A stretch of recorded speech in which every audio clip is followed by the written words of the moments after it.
Bonjour à tous, Benoît Scouraco du département éducation, responsable du pôle collège et du pôle lycée. Nous allons nous travailler ensemble et réfléchir ensemble ce soir à la question de l'évaluation qui est soumise au contrôle continu et les changements que cela peut apporter. La réflexion que je vais vous proposer, elle est le résultat d'un travail que nous menons depuis un certain temps au niveau du département éducation, puisque la question de l'évaluation a déjà été traitée dans un document que vous pourrez trouver sur le site de l'enseignement catholique qui s'appelle Cap sur l'évaluation. Donc un travail de réflexion sur comment habiter l'évaluation, non pas uniquement pour la recherche de résultats et pouvoir produire des résultats, mais comment accompagner au mieux nos élèves. Et puis la problématique qui nous attend ce soir, enfin qu'on va essayer d'aborder ce soir avec vous, c'est la question de ce qui se passe autour de l'évaluation avec le passage au contrôle continu de plus en plus important avec la réforme du lycée. Et puis surtout ce qui s'est passé l'année dernière avec la période du confinement, et je ne pensais pas que ce webinaire serait programmé le premier jour de la rentrée, enfin le jour de la rentrée et le premier jour du confinement vraiment solide et ferme pour une deuxième vague de confinement.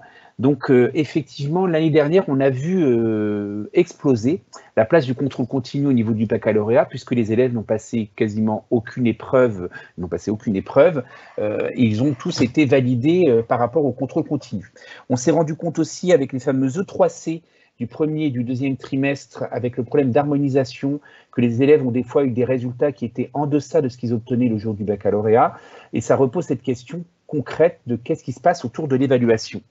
Alors, on se rend compte avec cette problématique de l'évaluation que l'évaluation, c'est bien une tâche complexe. C'est pour ça que j'ai choisi cette image de cet homme face à un labyrinthe. On a l'impression que la question de l'évaluation habite l'éducation depuis une trentaine d'années. Alors, le terme évaluation est venu remplacer le terme de contrôle dans les pratiques et les gestes professionnels. Maintenant, on parle d'évaluer les élèves, on parle d'évaluation et de parcours de formation.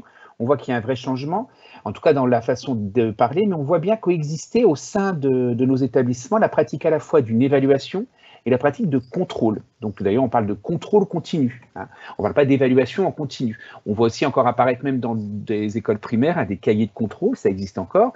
Donc le mot contrôle est encore présent et on voit bien que c'est une tâche complexe puisque quand on avait la réforme du collège, on pensait que l'évaluation était bien ancrée dans les pratiques des enseignants du collège, puisqu'on avait vu dans la formation initiale la mise en place de parcours de formation autour de l'évaluation.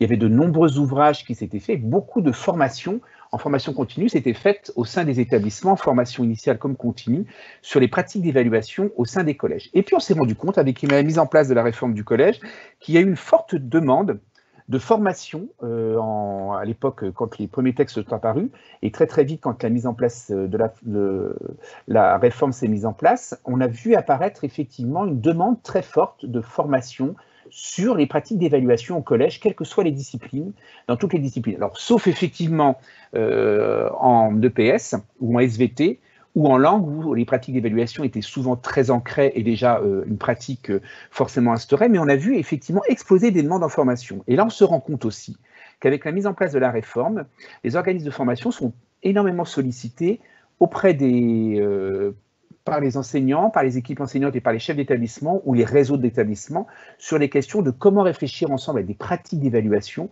où l'évaluation serait la plus juste possible et serait en adéquation effectivement avec le parcours de l'élève et non pas uniquement qu'avec les attendus globales de l'établissement. On voit bien qu'il y a ici l'évaluation, elle est en tension entre les exigences d'un établissement, les attendus des élèves et les attendus des parents. Donc on est bien dans un paradoxe, dans des complexes, dans une tâche professionnelle complexe.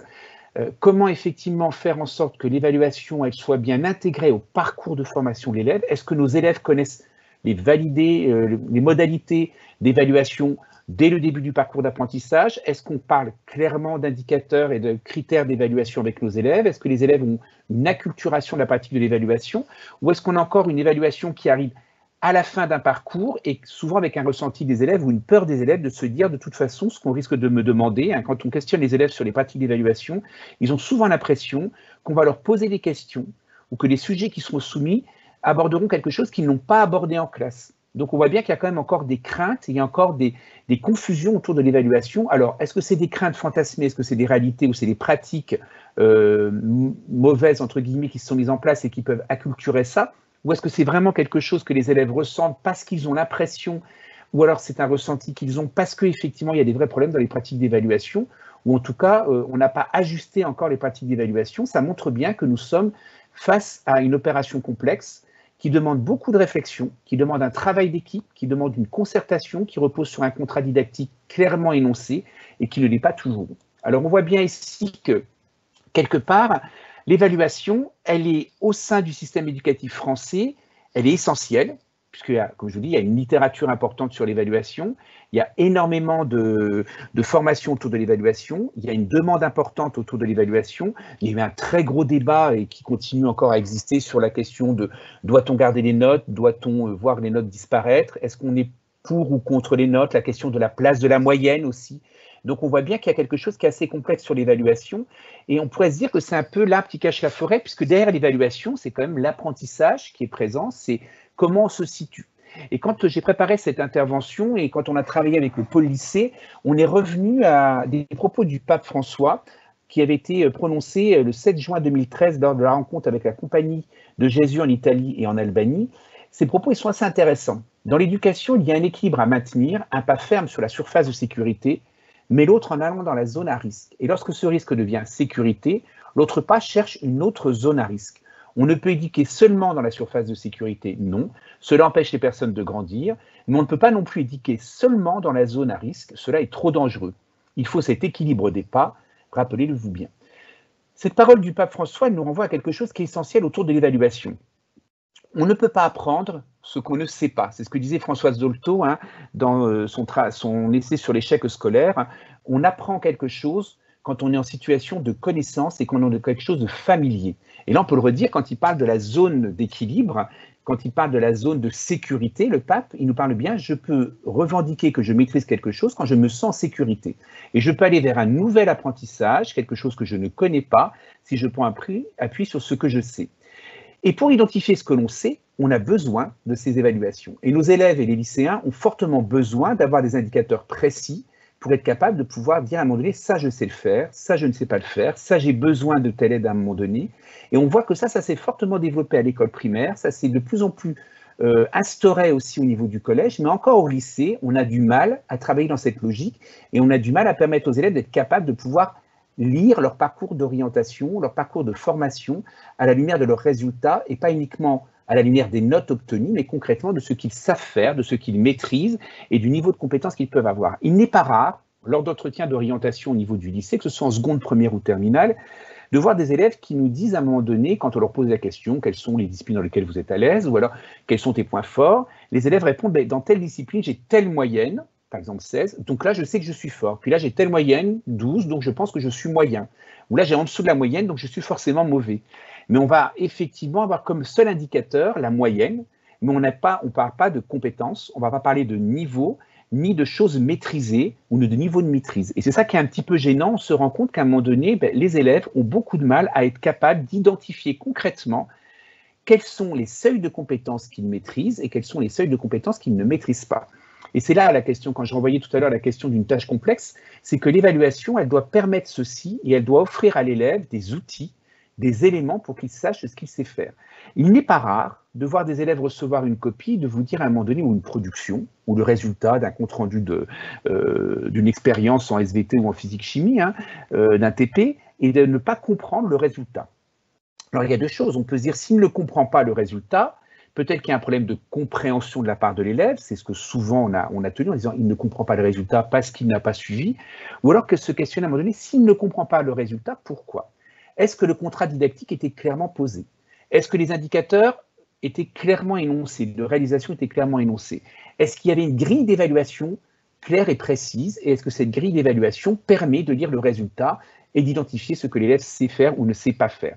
Donc là, on voit bien ici qu'il y a besoin de pouvoir clarifier les choses pour que, comme le dit le pape, à un moment donné, que l'élève puisse se sentir dans une zone de sécurité en sachant qu'est-ce que je sais faire, qu'est-ce que je connais et qu'est-ce que je maîtrise, pour aller vers quelque chose où il sera dans la découverte et qu'il devra réapprendre ou apprendre à nouveau ou capitaliser quelque chose de nouveau.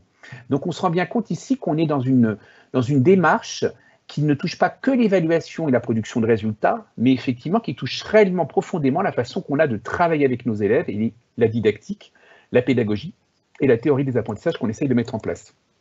Alors, effectivement, Les propos du pape nous renvoient à cette question, c'est qu'effectivement, quand on est dans l'évaluation, il faut du temps pour advenir. Il faut prendre le temps, et trop souvent, on a été dans la course. Alors l'an dernier, c'était l'exemple type, puisqu'on était dans l'ancien, vous voyez coexister l'ancien modèle du lycée et le nouveau modèle du lycée avec des épreuves nouvelles. On a vu certains de nos établissements qui étaient mal à l'aise, qui avaient continué à garder des DST, qui avaient, entre les DST, les E3C, les évaluations qui se faisaient en cours, les élèves ont passé pour certains beaucoup de temps, et puis alors les bacs blancs, beaucoup de temps à être évalués et beaucoup moins à apprendre. On a eu l'impression que pendant 2 semestres, juste avant le confinement, qu'on produisait beaucoup d'évaluations, beaucoup de résultats, mais les élèves n'avaient pas forcément le temps d'intégrer. Voilà, donc il y a eu un épuisement qui est quand même assez signifiant, intéressant, c'est de se dire à un moment donné, mais comment avec une telle avalanche d'évaluation, on peut être vraiment dans un apprentissage. Et ça, on voit bien que le calendrier des épreuves, souvent au lycée, impose un rythme, le calendrier des DST, le calendrier des évaluations des E3C, alors maintenant on l'appellera des EC, impose des dates, et souvent c'est un peu une course contre la montre qu'on essaye de mettre en place, et on ne prend pas forcément ce temps. Dans l'évaluation, il y a aussi, dans l'apprentissage, il y a ce temps que l'on prend pour mûrir les choses, et pourquoi pas à un moment donné, quand on va poser un contrat didactique, amener cette fameuse évaluation par contrat, qui permet à un moment donné de dire à l'élève, on évaluera à partir du moment où on pense que les choses sont acquises, à un moment où on se sent prêt pour pouvoir réaliser quelque chose. On voit bien ici qu'il y a une distinction entre une évaluation qui est en cours de formation et en parcours de formation et les évaluations certificatives. Et une des problématiques qu'on voit apparaître très fortement ici, c'est la problématique qu'il y a au lycée, en tout cas dans le lycée français, c'est que souvent on a confondu l'évaluation et les épreuves du baccalauréat. Et souvent, ce qu'on a fait, c'est que dès la classe de seconde, on a utilisé les modalités de l'évaluation terminale ou finale, certificative des épreuves du bac, comme modèle. Et on a formé sans cesse ces élèves, on a soumis forcément souvent les élèves à des modalités d'examen, alors qu'on était plutôt dans des modalités d'évaluation. On n'a pas forcément décomposé les types d'exercices qui étaient demandés. Alors, quand je le dis, je ne généralise, bien sûr, parce qu'il y a plein d'établissements dans lesquels on a fait ce travail de progression. Mais globalement, ce travail-là, on l'a bien fait au niveau du collège. On l'a travaillé de façon progressive et les programmes étaient souvent faits de façon explicite dans ce domaine. Mais au niveau du lycée, comme les programmes étaient faits souvent, non pas par compétence, mais par notion, on avait du mal à voir cette progressivité. Qu'est-ce qu'on faisait?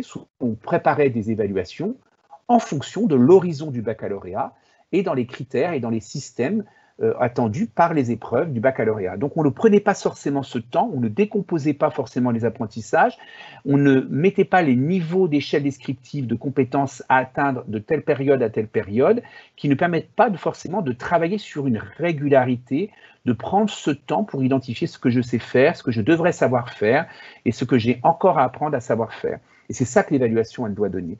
Elle doit donner aux élèves une information qui va lui permettre de pouvoir faire grandir ses compétences, même si effectivement c'est que des petites pousses. L'image que j'ai choisie pour ce propos est signifiante, c'est qu'à des moments, on va pouvoir effectivement faire des boutures qui vont tenir, qui vont être solides dans un terme d'apprentissage et d'évaluation, puis il y aura à un moment donné des boutures qui seront un peu fragilisées, puis des boutures qui ne prendront pas. Donc voilà, c'est ça, c'est cette question-là de prendre le temps du mûrissement, et d'avoir les informations pour mûrir. Et si les évaluations, elles sont simplement des résultats et non pas effectivement la production d'un discours qui permet à l'élève de savoir où il se situe et ce qu'il maîtrise, eh bien, on est dans ce rapport, effectivement, on a plutôt contrôlé ce que l'élève savait faire, mais on n'est pas dans une dynamique de l'évaluation qui donne autant d'informations à l'enseignant qu'au lycéen pour qu'il puisse savoir où il en est.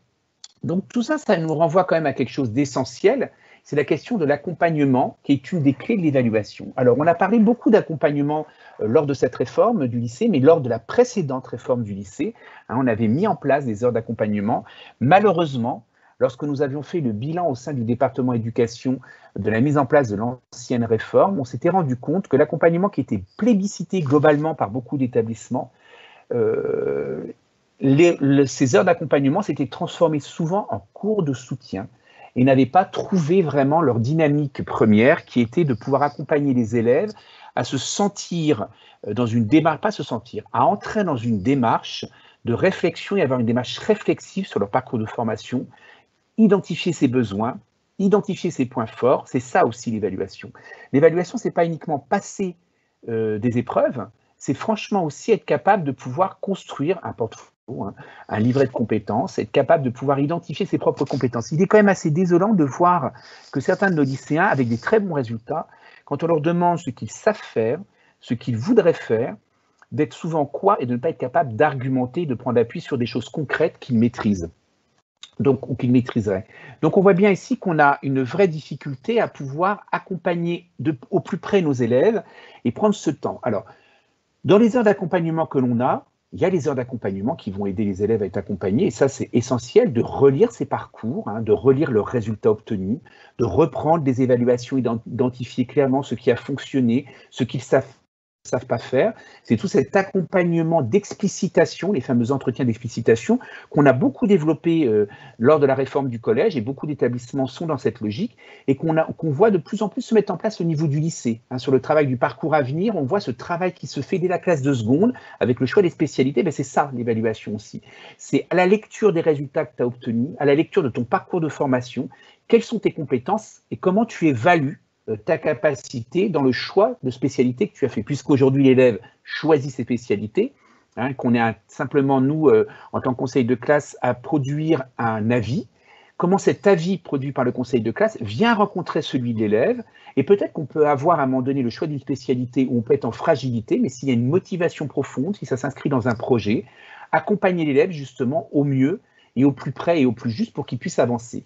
Donc c'est ça, cette question du temps pour advenir et cet accompagnement qui permet de travailler, de faire qu'il y ait une adéquation entre les évaluations proposées à l'élève et un parcours de formation dans lequel l'évaluation et la production de résultats qui permettent à l'élève de pouvoir mieux se connaître, mieux s'appréhender et mieux choisir effectivement les stratégies pour pouvoir progresser, avancer, ou des fois pour renoncer ou alors préférer certaines spécialités ou préférer certains types d'orientation.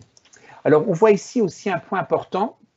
Alors, j'ai choisi cette image de Gargantua, vous savez, ce fameux géant crétin que Rabelais, au début crétin que Rabelais nous fait découvrir, à qui il faut des années pour apprendre son alphabet, et qui ne comprend pas ce qu'il apprend au départ, hein, qui ne peut pas manger et qui n'est que dans la jouissance au début, et qui va découvrir ce qu'est l'apprentissage grâce à un nouveau précepteur qui va donner du sens aux apprentissages, qui va lui permettre de cultiver à la fois son corps et son esprit. Et cette métaphore que j'utilise, visuelle et littéraire, elle nous renvoie quand même à quelque chose qui est important, c'est que les élèves ont besoin de repères. Pour l'évaluation, trop souvent, les élèves ont l'impression de subir les évaluations. Ils ont l'impression de ne pas comprendre ce qu'on attend d'eux. Il n'est pas rare, ce que j'évoquais tout à l'heure, hein, d'entendre des élèves dire en même temps « je n'ai pas compris le sujet » ou dans le sujet il était demandé des choses qu'on n'a pas vues en cours ou qu'on n'aurait pas vues en cours. Et il n'est pas rare de se rendre compte à un moment donné que les élèves, ils ont raison par moment, ou alors, s'ils se sont trompés, c'est qu'ils n'avaient pas les clés de lecture pour bien comprendre et saisir les choses. Donc, souvent, l'évaluation, elle arrive à la fin du parcours de formation. Et il n'est pas rare que les enseignants, soyons honnêtes, que les enseignants, lorsqu'ils font leur progression, ne commencent pas effectivement à concevoir quelles seront les compétences qui vont être évaluées à la fin de ce parcours d'apprentissage que je vais proposer à mes élèves. Alors que c'est ça, effectivement, l'évaluation, hein, vraiment dans les théories des apprentissages, c'est au début, avant même de penser le parcours qui sera, ou la période de décliner, même en termes de séances, en termes d'activités, on doit réfléchir à quelles sont les compétences, quel type d'évaluation, quel type de production, quel type d'exercices seront demandés à la fin de cet apprentissage, et comment effectivement je vais mettre une dynamique en place avec mes élèves pour réactiver les acquis, pour travailler sur de nouveaux acquis, quelles découvertes, quelles notions, et quelle évaluation à la fois formative je vais proposer, voire formatrice, et après pour arriver à une évaluation sommative. Et il faut être honnête, souvent, dans les parcours de formation proposés à nos élèves, apparaissent très fortement et clairement l'évaluation sommative, souvent identifiée et clairement conforme aux attendus de l'éducation nationale.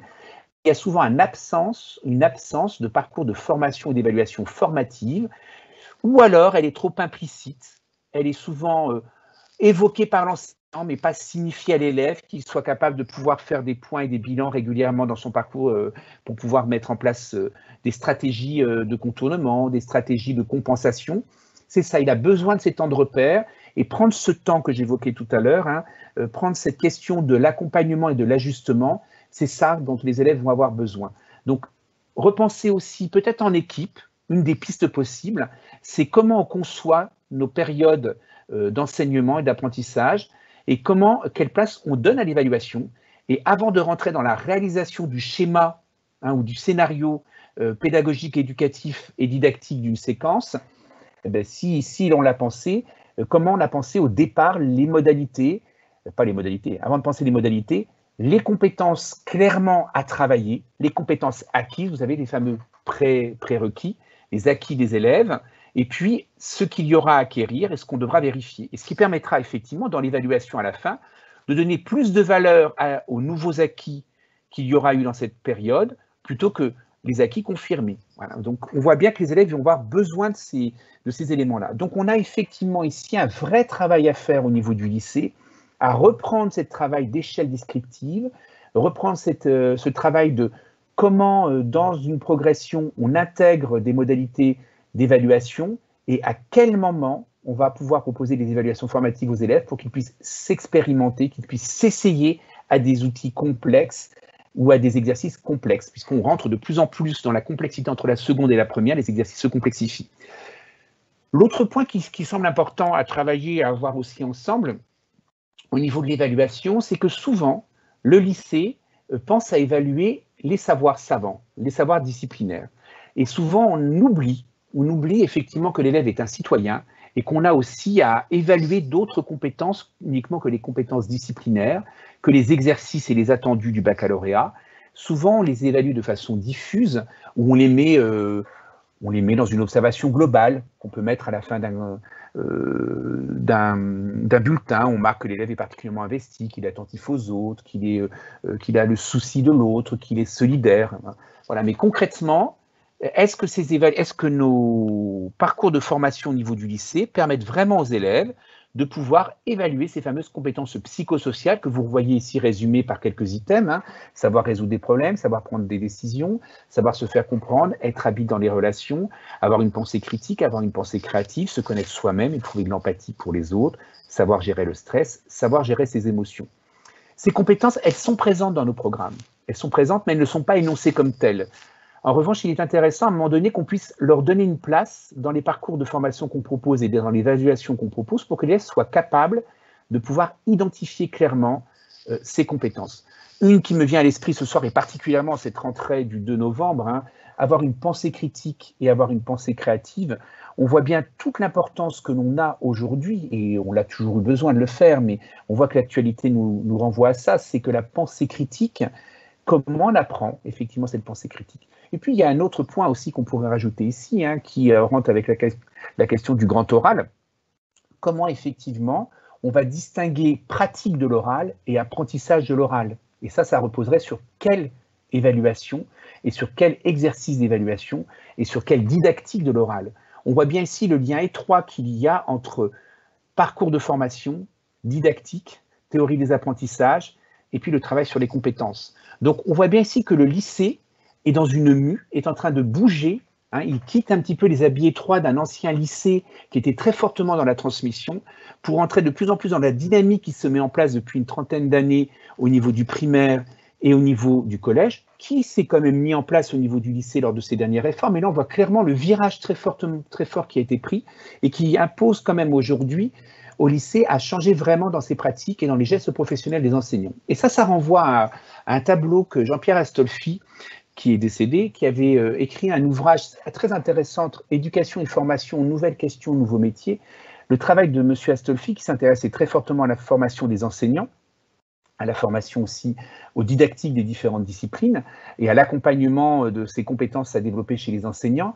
Il a fait un bilan, alors c'est un tableau qui synthétise un travail très important de recherche sur la figure ancienne de l'enseignant. L'enseignant, il devait être dans la transmission, dans l'instruction, on parlait de maître, on parlait d'élève.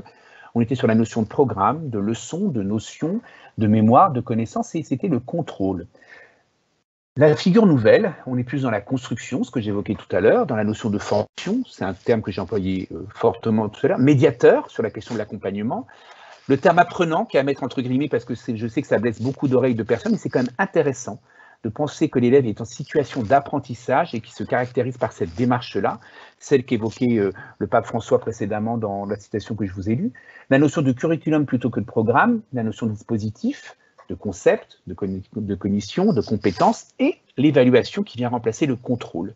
Et ce qui se passe quand même au lycée français, on voit bien que ces deux colonnes-là, elles sont encore en train d'exister, elles sont encore en tension.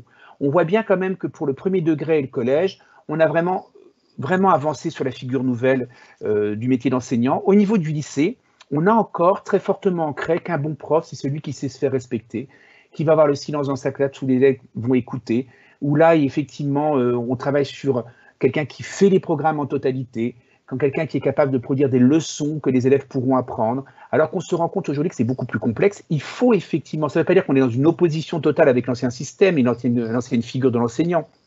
Non, c'est que le métier s'est complexifié, les notions que l'on a à apprendre se complexifient, et on peut dire que l'époque dans laquelle nous sommes nous le montre bien, et ne peut pas nous contredire ou contredire mon propos.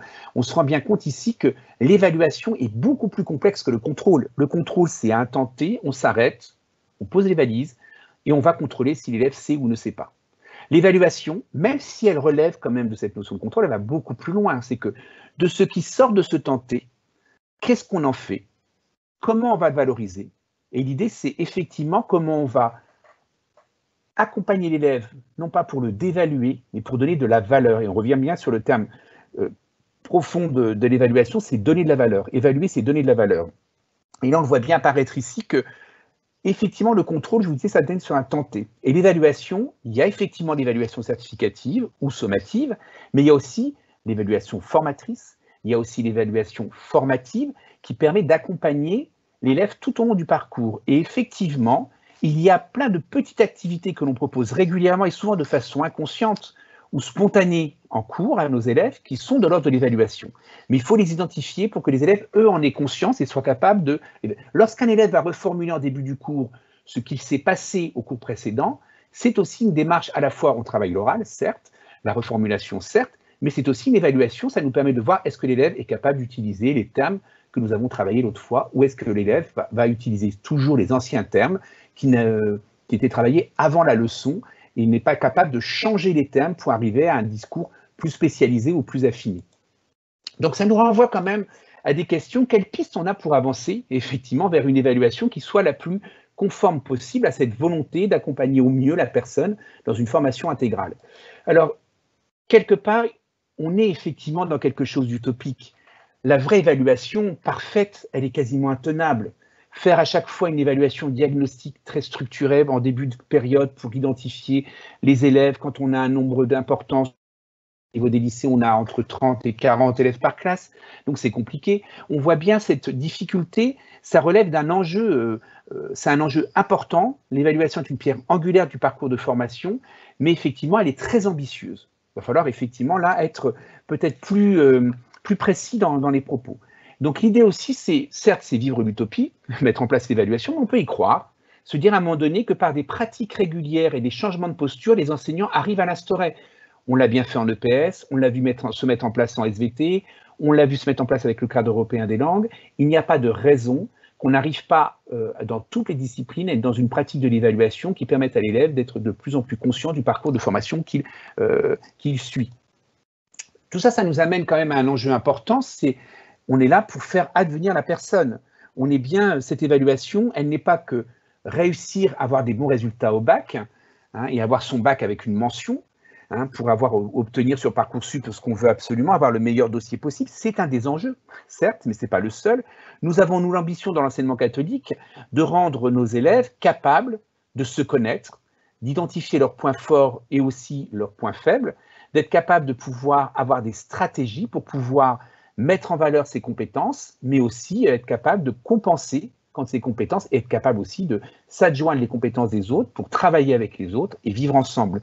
Donc l'idée, c'est quand même que l'évaluation, elle fait partie de cette formation intégrale de la personne.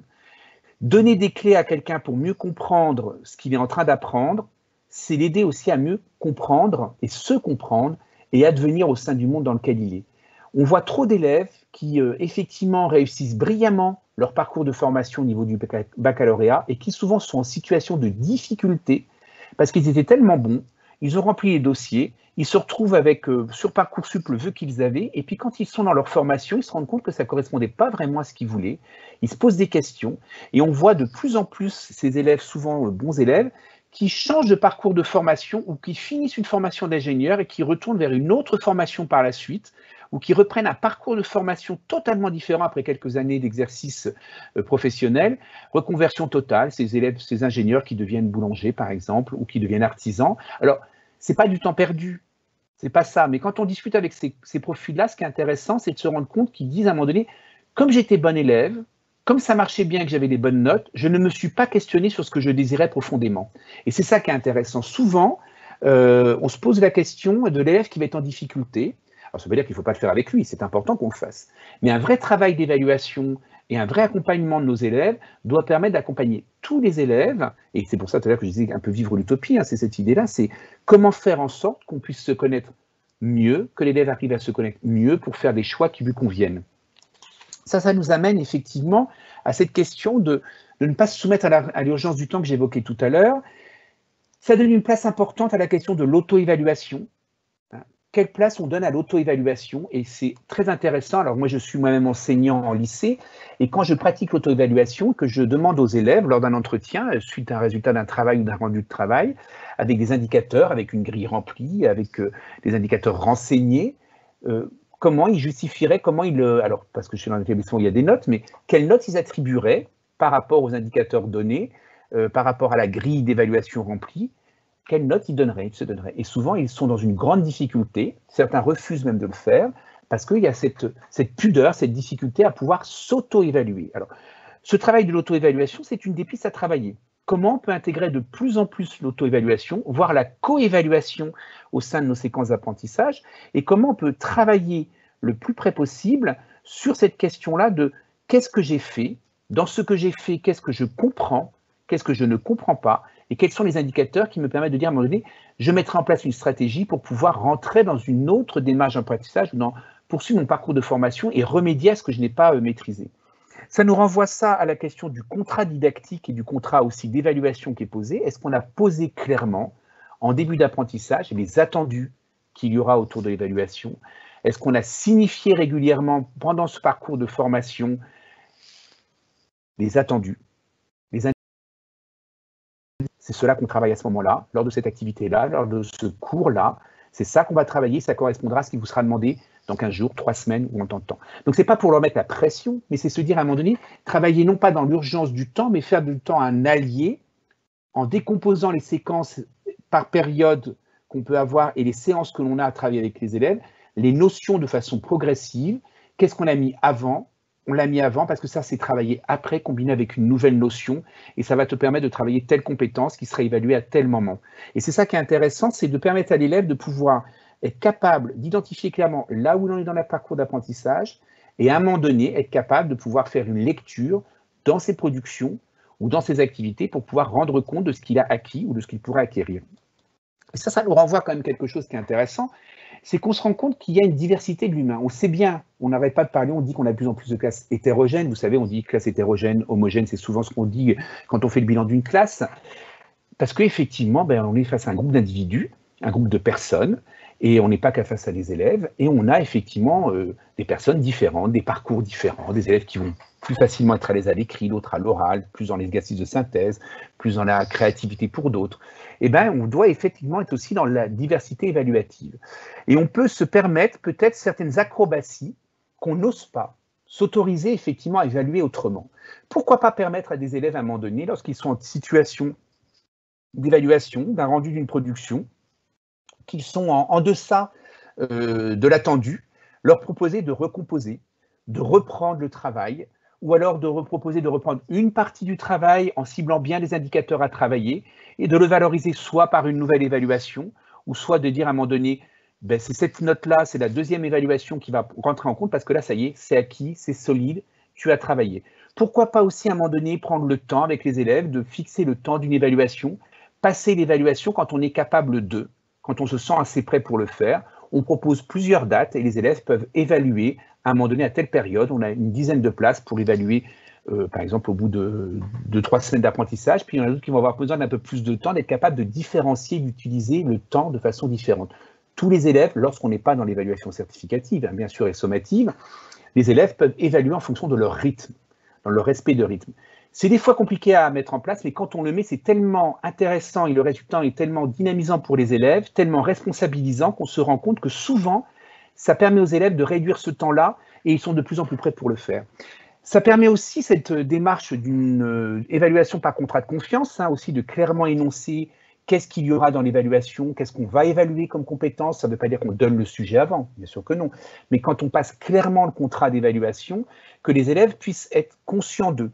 On peut aussi, lors d'évaluations formatives, avoir des indicateurs d'évaluation différents pour quelques élèves qui sont en situation d'apprentissage particulière. On le fait bien avec les élèves qui ont un tiers-temps, on le fait bien avec les élèves qui ont des parcours particuliers, des besoins éducatifs particuliers, mais on peut tout à fait adapter, à un moment donné, miser plus sur la forme pour cet exercice-là avec l'élève, plus que sur le contenu, parce qu'on se rend compte que c'est ça qu'il faut qu'il travaille, et on n'aura pas les mêmes indicateurs d'évaluation pour chacune des productions. Alors vous allez me dire, ça crée de l'inégalité. Est-ce qu'on est en train ici de se dire, non, ça ne crée pas d'inégalité, l'idée c'est justement de les réduire, ces inégalités, parce qu'on est dans un parcours de formation, ça permet de réguler, de reprendre, de se remettre à niveau, et à un moment donné, quand il y aura une certification, tout le monde aura la même évaluation, alors certains avec certains aménagements qui seront liés aux besoins éducatifs particuliers, qui sont incontournables, puisque c'est inscrit dans le cadre de la loi de 2005, mais on peut proposer aux élèves ces parcours de formation et d'évaluation différenciés pour leur bien. Parce que notre objectif, c'est quoi? C'est de produire des notes ou simplement ou alors d'accompagner au mieux les élèves le plus loin possible, et comme cette image que je propose, de leur permettre d'accéder, d'être dans l'élévation de leurs propres compétences, plutôt que de stagner toujours dans les mêmes difficultés. Ça me rappelle toujours ces élèves, lorsque j'étais enseignant en CP, qui avaient éternellement 0 en dictée. Si on fait ce travail-là et qu'on laisse régulièrement l'exercice avec les 0 qui s'additionnent pour la dictée avec ces élèves-là, comment on accompagne une progression? Voilà, c'est le découragement. L'élève, pour lui, il a 0. Dès le CP, il a 0. Il aura 0 tout le temps pour lui. Il s'inscrit, il est nul en orthographe. Voilà. Alors que nous, on doit trouver les leviers pour amener l'élève à rentrer dans un apprentissage et à développer, à relever cette difficulté-là. Alors, ça veut bien dire pratiquer, varier nos pratiques, et les varier nos pratiques, on ne peut pas les faire toujours tout seul, c'est par un travail d'équipe, c'est par une concertation, et effectivement, on peut avoir des évaluations qui peuvent être différentes, on peut jouer, et on s'est rendu compte, grâce au confinement, on a vu les pratiques d'évaluation être complètement différentes et innovantes, on a vu la demande de certains enseignants de produire au niveau du lycée, de produire des capsules vidéo. On était dans la classe inversée, ça a été très intéressant, et avec des critères et des indicateurs très précis. Et les capsules vidéo permettaient de vérifier si les élèves maîtrisaient bien les notions, étaient capables de rédiger ou justement travailler l'oral. Ça, c'est très intéressant. Donc, on voit qu'il y a une variété de pratiques qui peuvent être très formatrices et positives. Derrière tout ça, il y a quand même, je reviens à cet fameux esprit critique, c'est que si on veut que nos élèves soient capables de pouvoir développer un esprit critique, soient capables d'appréhender le monde, il faut qu'ils se sentent capables. On ne peut pas demander à un élève de pouvoir être dans une démarche critique s'il est sans cesse dans la dévaluation. Je repense à cette image de Gargantua que je vous ai donnée à voir tout à l'heure. Gargantua, tant que ses enseignants le considèrent comme un crétin et lui donnent des tâches totalement sans sens, il reste un crétin. À partir du moment où il a la chance de rencontrer un précepteur qui a foi en lui, qui a foi dans l'éducation et surtout dans la perfectibilité, dans l'éducabilité, il va pouvoir commencer à prendre confiance en lui et grâce à ce travail-là, avoir accès à des connaissances qu'il n'aurait jamais eues dans l'ancien modèle d'éducation, et il va devenir un prince éclairé par excellence et un modèle de prince éclairé. Il passe du géant crétin au géant qui devient une métaphore magnifique du prince éclairé et de l'exemple à suivre. Donc on se rend bien compte ici que sans cet exemple critique, sans cet esprit critique, on ne peut pas éduquer au choix. C'est bien, effectivement, l'évaluation, elle permet de se connaître, elle va permettre de formuler des choix et effectivement de réussir et d'être dans une voie d'excellence qui est la sienne et pas forcément celle qui est attendue par le système éducatif, ni par les parents, ni par l'école, ni par la société. C'est que chacun puisse trouver sa place. Et l'image ici, elle est assez intéressante, elle nous renvoie par la suite, effectivement, un vrai parcours de formation où l'évaluation est ajustée, où elle est précise et elle est juste, elle permet à la personne de prendre des risques. Dans le milieu professionnel, c'est la même chose. L'évaluation qui est très présente dans le milieu professionnel, plus elle est précise, plus elle est ajustée. Et quand elle est désaffectisée, qu'elle n'est plus dans l'émotion, elle permet aux professionnels de pouvoir se définir des objectifs.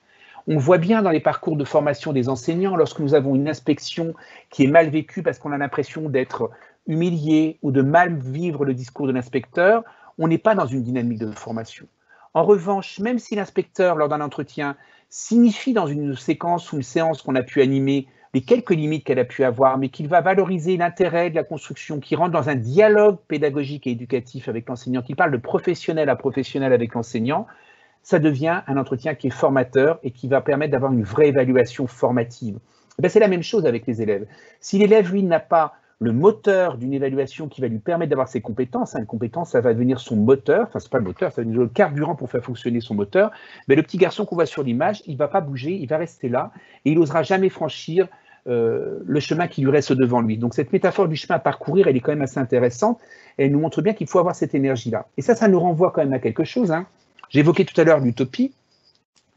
On voit bien la difficulté qu'on a avancé. On voit bien que ça fait 30 ans qu'on parle d'évaluation dans le système éducatif français, qu'on a encore du mal à avancer, qu'on a du mal à le mettre en place, mais on voit aussi plein de choses se mettre en place. On voit des équipes en train de bouger. Et on voit avec cette réforme du lycée beaucoup d'établissements, et surtout avec la mise en place du grand oral, beaucoup d'établissements, de réseaux d'établissements, réfléchir à des pratiques d'évaluation, se remettre en cause en disant mais qu'est-ce que c'est qu'un indicateur d'évaluation, surtout comme l'oral est un peu volatile et difficile, se dire à un moment donné, ben voilà, en travaillant sur l'oral, en travaillant sur l'apprentissage de l'oral et l'évaluation de cet apprentissage de l'oral, ça renvoie à un travail sur l'évaluation dans ma discipline et ça re-questionne.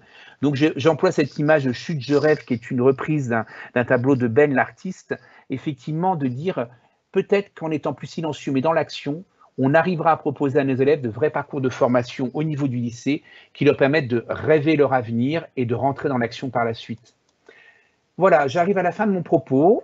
Catherine Udala, qui est aussi, et Michael, qui sont à l'organisation de ce webinaire, vont peut-être me communiquer des questions s'il y en a, et donc je suis prêt à répondre à vos questions.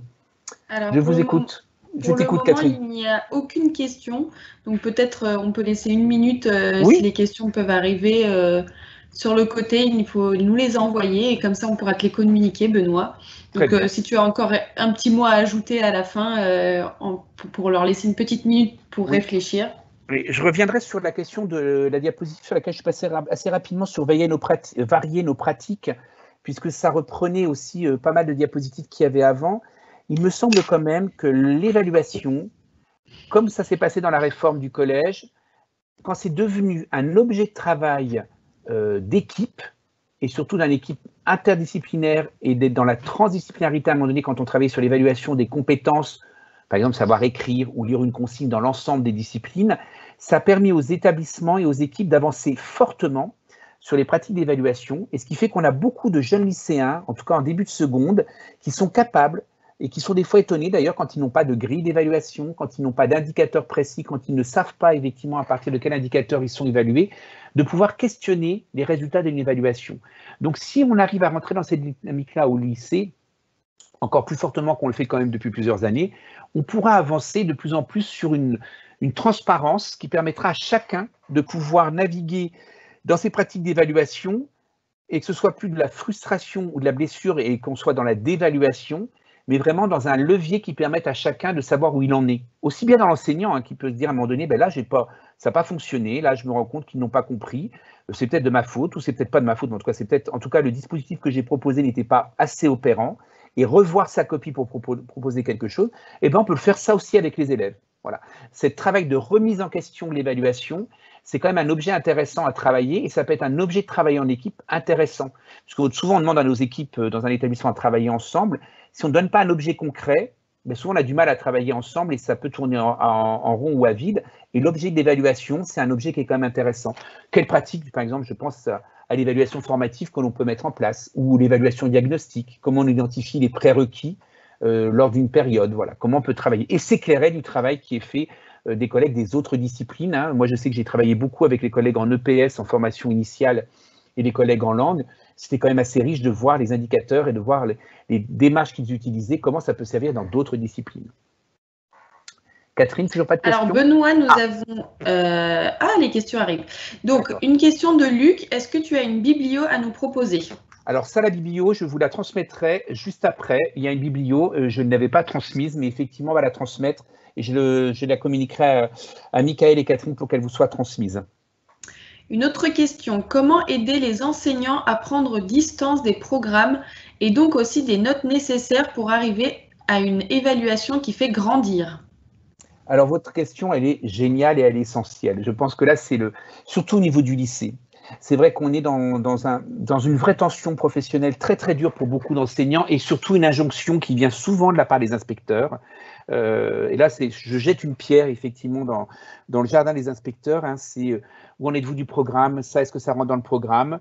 Ce qui fait que c'est tellement entretenu dans la formation initiale et continue que les enseignants souvent se sentent pris au piège et ont l'impression que si c'est pas dans le programme, ben on n'a pas le temps. Et puis il y a les injonctions du calendrier. Alors il me semble qu'à l'impossible nul n'est tenu. C'est clair et net, il y a des moments, il y a des incontournables. Plus on les identifie tôt et plus on en discute ensemble, plus on va acculturer cette mise à distance de ces impératifs et en tout cas jouer avec. Il me semble que plus la contrainte est forte, plus jaillit la création. Et effectivement, les enseignants, s'ils acceptent ces contraintes des programmes, s'ils acceptent ces contraintes des dates et des échéances, on voit très bien que la classe de terminale va être très compliquée cette année avec la nouvelle formule. Hein, la panique que les enseignants ont eu en disant si les élèves ont fini au mois de mars, avril, qu'est-ce qu'on va faire pour la suite et comment on va les tenir alors qu'il n'y aura plus le bac à la fin? Ça voulait dire que l'évaluation, elle était, en tout cas les épreuves terminales, elles étaient tenues uniquement comme butoir et permettent de maintenir les élèves. Ça peut poser question. Donc, je n'ai pas une réponse très précise à apporter à la question de Luc. Je dirais, en fin de compte, c'est un travail d'équipe. Si on ne travaille pas ensemble sur ces questions-là, si on n'appréhende pas ensemble et si l'établissement ne donne pas le moyen ou les moyens concrets aux enseignants de pouvoir travailler ensemble, on va contre le mur. C'est vraiment en mettant carte sur table et discutant ensemble comment on peut assouplir effectivement ce rapport aux attendus, au calendrier, afin de pouvoir atteindre ces objectifs d'une évaluation qui vienne être plus importante souvent que produire des notes. Voilà. Je ne sais pas si j'ai répondu à la question, mais en tout cas, je pense que j'ai la conviction forte que j'ai, c'est que tant que ce n'est pas devenu un objet de travail commun, ça restera souvent le souci de un ou deux enseignants ou d'une ou deux équipes disciplinaires et ça créera souvent des tensions au sein de l'établissement.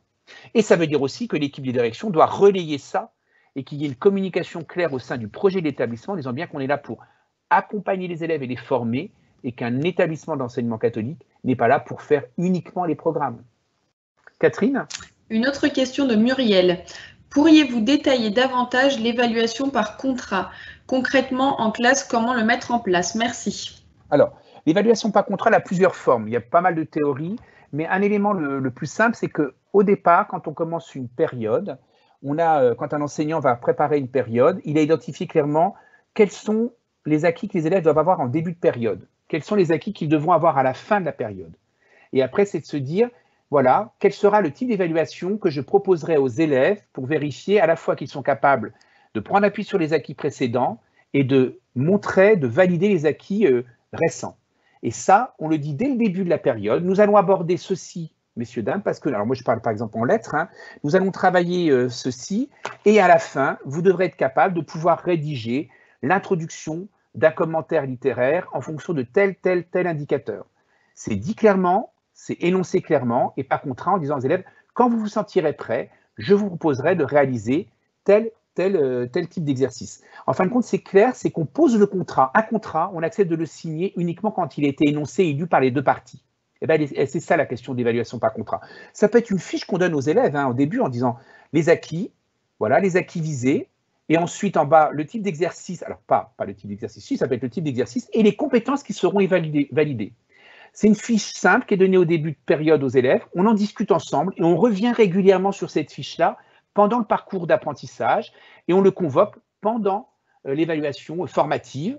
Et par exemple, si à un moment donné, ça devient une évaluation sommative, et bien là, l'élève n'aura plus la fiche, il devra être capable de mobiliser ses compétences lui-même, parce que maintenant, il devrait, dans l'autonomie, être capable de pouvoir les mobiliser seul.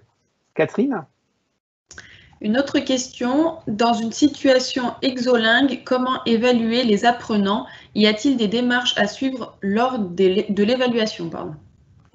Alors oui, il y a des démarches. Alors là, c'est une question qui est un peu trop longue.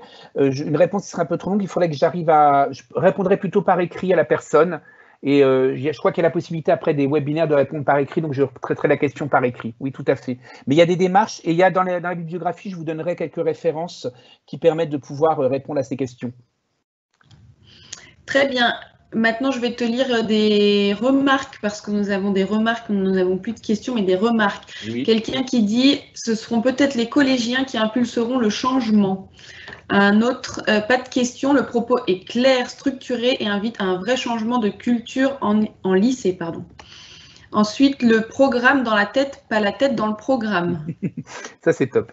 Alors, je te permets de te couper la parole, Catherine. C'est très intéressant, là, ce qui a été dit dans le premier, c'est peut-être les collégiens qui font changer le système. Il me semble clairement, moi je le vois depuis plusieurs années, qu'il y a vraiment un changement. Alors, il y a encore des collégiens qui demandent, quand vous rendez une production, qui sont encore capables de vous demander est-ce que vous avez rangé les notes par ordre croissant ou décroissant. Là, ça fait un peu mal quand on entend ça. Ou des collégiens, des lycéens qui vous demandent en classe de seconde, mais monsieur, quelle est la moyenne? Voilà, c'est juste pour savoir comment je peux me situer. Alors que la question, elle n'est pas là. Effectivement, ce n'est pas la moyenne. C'est tu regardes et tu te situes par rapport au barème, par rapport à la grille de compétences qui était proposée, par rapport à la grille d'évaluation qui a été proposée et qui a été renseignée. On voit bien, malgré tout, je trouve que ces remarques-là, elles sont de moins en moins présentes et qu'on est plutôt effectivement face à des jeunes lycéens assez experts dans la démarche d'évaluation et qui vous demandent à un moment donné, mais quelles sont les compétences qui seront évaluées à tel moment, ou dans cette grille de compétences, je n'ai pas tellement bien compris tel item. Donc on voit bien qu'il y a un vrai changement et que ça va s'acculturer, qu'il y a une demande. Et on le voit, hein, les enseignants le disent bien, hein, en langue par exemple, hein, les collègues de langue le disent bien qu'il y a eu un vrai changement et que ça s'est acculturé, que les élèves sont de plus en plus à l'aise et effectivement, grâce à ça, on a quand même nettement progressé, même si l'enquête PISA nous renvoie qu'on est très mauvais en langue. En tout cas, à l'oral, nos élèves ont beaucoup progressé en langue grâce effectivement à ce cadre européen de langue qui est de plus en plus précis. Voilà, merci.